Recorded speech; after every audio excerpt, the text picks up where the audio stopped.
What if I told you it's unbelievably productive to actually be unproductive?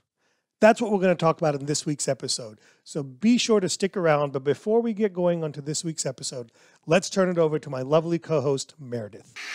We've been misled to believe that dentistry, more specifically the dental business, has to be complicated. Dentistry can be simple, and dentistry should be simple.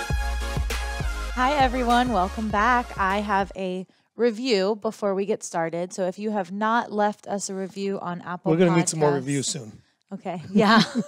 I'm running out. So, or Google, if you'd like to leave us a Google review, 3D Dentist, we would really appreciate that. This one is 5 stars and says influential and practical. Just wanted to say I'm a big fan of the podcast. I found it recently and have been bringing it on a ton. It's been a great influence on me as I get ready to purchase my practice in the process of developing my own financial menu. Thanks for the content you put out. Thank you so much for being a listener, being one of our 4 listeners every month. Now we have many more than 4 listeners. But you told me you only had 4. That's how you conned me into this. That's how I got you into being on the video. Yeah.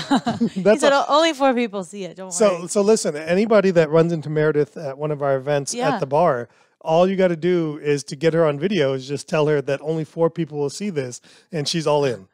Okay. Also, they tell me when they meet me, I thought you had a face for radio. Yes, that's the other thing I like to joke about Meredith. She's beautiful, obviously, but listen. All right, let's kind of get into this week's episode, and we're talking about how you can be unbelievably productive by actually not being productive. Now, listen.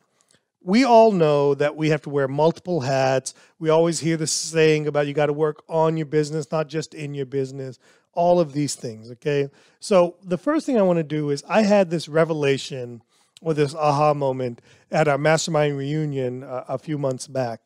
And I was talking about blocking time. I was calling it admin time. And I was talking to some of the people like, yeah, I would love that. It would really give me more time and balance in my life.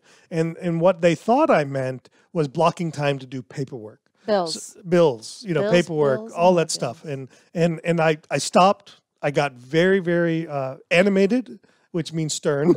Okay. And I made the distinction that there's an admin time and then there's coaching time.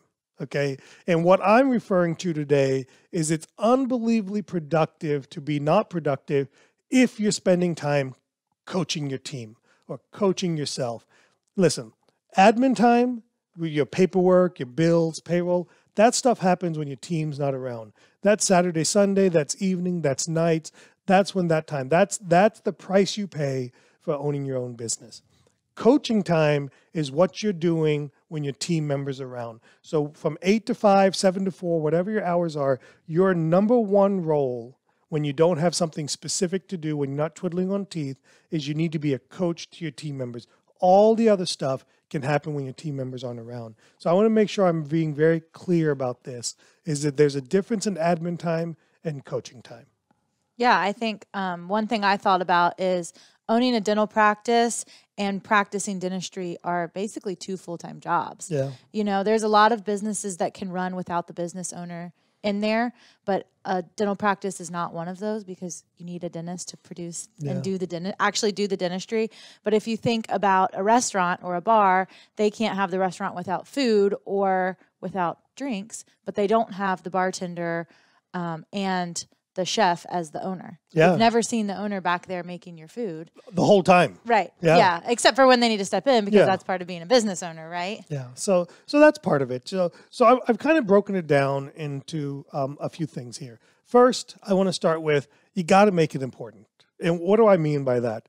Is I have this saying, if it's not important to you, it's not important to them. And until it becomes important to you, it doesn't become important to your team. So you got to make coaching time super important. It's so important in our practice that we block one afternoon every month that we have for dedicated coaching time. So this is a time where we don't do any production and our team is dedicated to coaching. Now, there's a couple of ways we run this. You guys call it team meetings oftentimes, and I've tried to move away from that because that's usually a bitching session. I would say I think a meeting is just, regurgitating numbers nobody understands. Or care talking about problems that happened 2 weeks ago, that kind of thing. Yeah. It's never anything. I feel like you never get anywhere. We kind of just go in circles when we have a meeting. So I believe in coaching is proactive. It's training for the results that you want. It's leading for the results that you want. So there's two ways we run this monthly meeting or this monthly coaching session. Is one way is we do the whole team. So every so often we have the whole team there, and we'll kind of coach the whole team. And the other way we do it is I try to break it down into departments. So maybe one afternoon, 1 month is I'm focused on the front office team, and we're talking about specific things that we need to coach on and role play and do all of those things for just the front team. Then maybe 1 month or another month, it's just the assisting team. And we're walking through, maybe that's in a meeting setting, maybe that's in the operatory. We're walking through setups, we're walking through drawers, we're kind of coaching how we want inventory to run, all the little things that you need to do to make your life easier, to make you, more efficient. Many of you know I don't like the word efficient, but to make you more efficient in your work. And then maybe it's time where you spend time with just your hygiene department and you guys focus on that. This is dentist to team members, the whole team or individual departments of team. You get a whole afternoon dedicated to them. And imagine this, doing the departments, what that does is it gives your front office team, if you're, let's say, for example, you're with your assistants, it gives your front office team a chance to kind of get downstairs and catch up on things without the day-to-day patient coming in. It gets your hygiene team a chance to work on photographs, to work on something. It's not like they're doing nothing, but they have to have their own agenda in a sense of self-coaching, right? Yeah. Before you can lead others, you got to learn to lead yourself. Right. And your team members need to learn to lead themselves as well. So that's kind of why it's important to break this down to, number one, make it important by creating, a half-day block, whether that's in the morning or whether that's in the afternoon, and then doing it as a whole team or even breaking it down to just departments so that you can get that coaching to the result that you want. Yeah, so another way that we do this is kind of on the fly. We're laughing because Meredith was supposed to prompt me through this next part, but of course she didn't. I don't know. We're going to take you. You're not a co-host anymore. Okay. You're a co-host assistant. I'm a co-host attendee. Rick will be so proud. You're in training. Okay, you're a co-host in training. Clearly you missed that one. So another thing that's important as part of coaching time is making it important to be on the fly. And what do I mean by on the fly? What I mean by that is we make it important in our practice to try to have a weekly chat with each team member. We don't plan these. We don't schedule these. We just make sure we make it happen every week.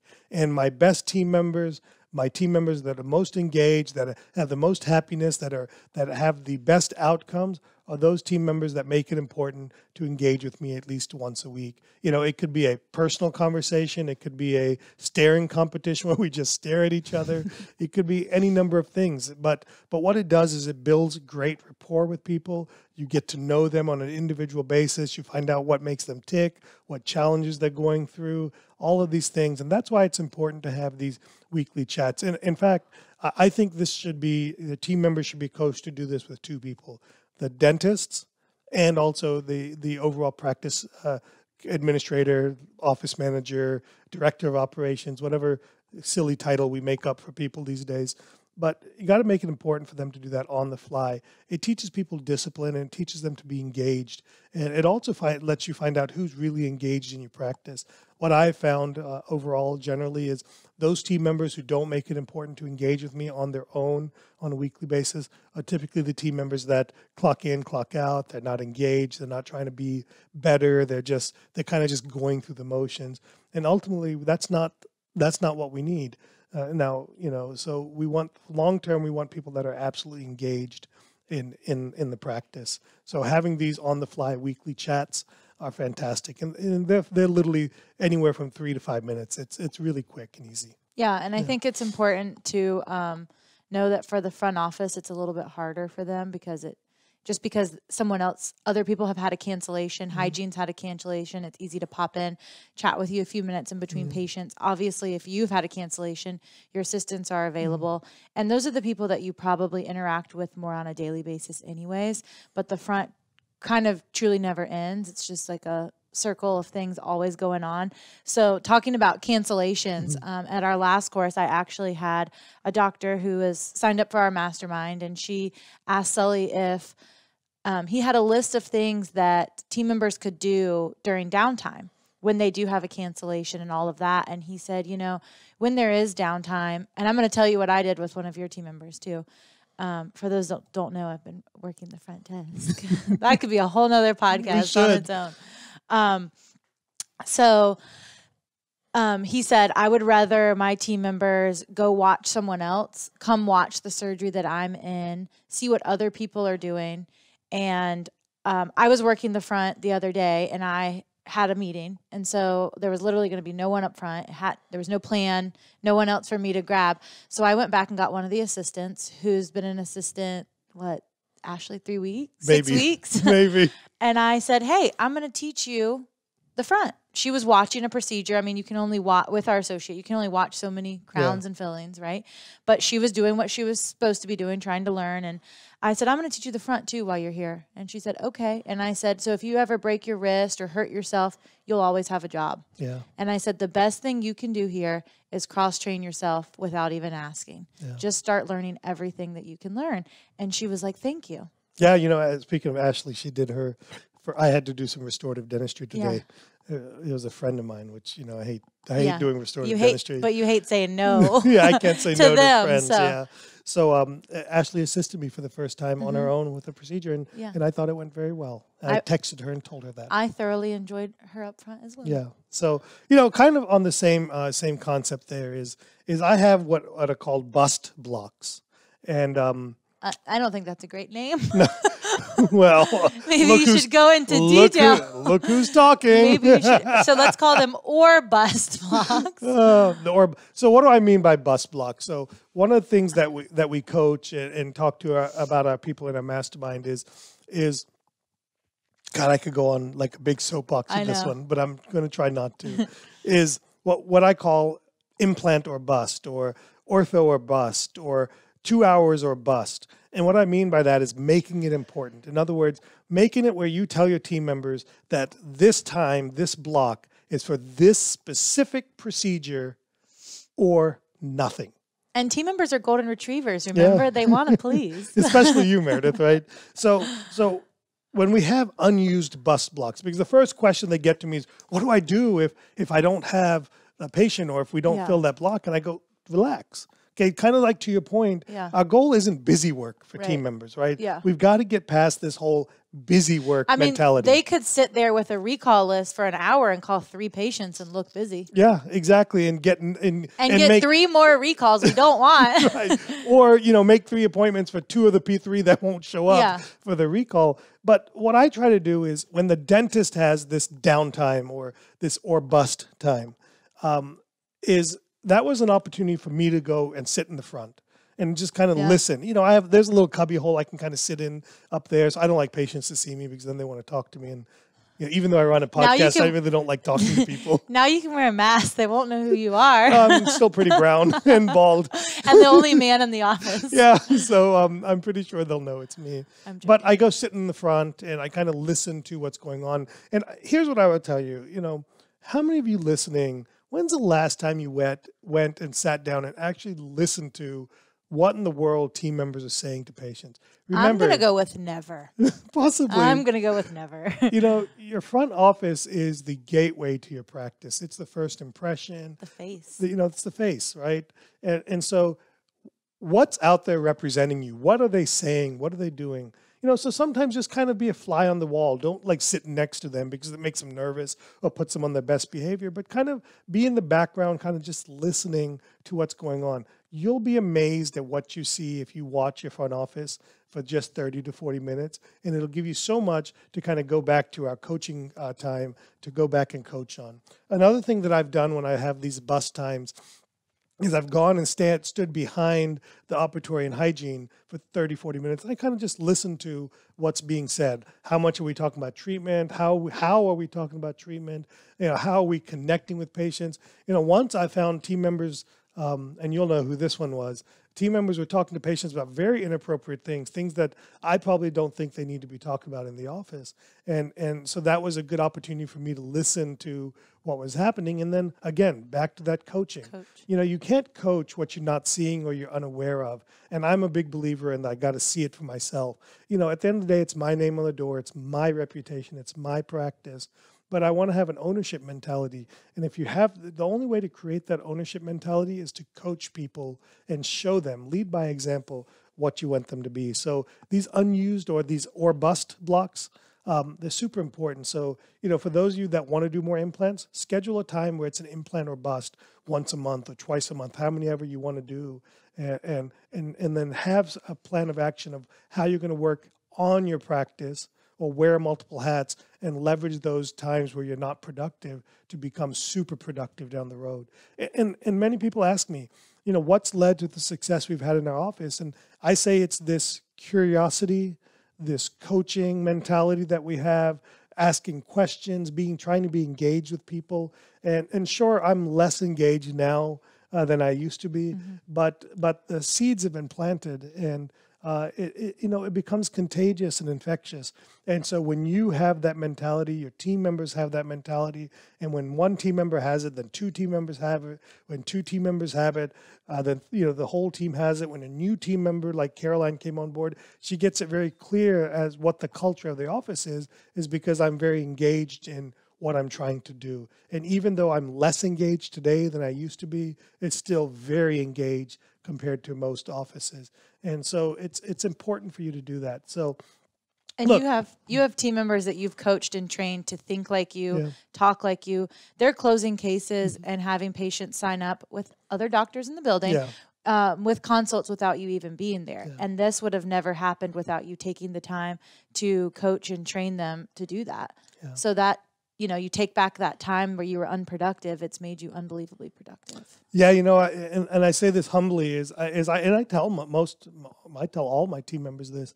I say, if you can last here 2 to 3 years, and it's not by the way last as in it's a horrible place to work, but we have a high standard and we hold people accountable.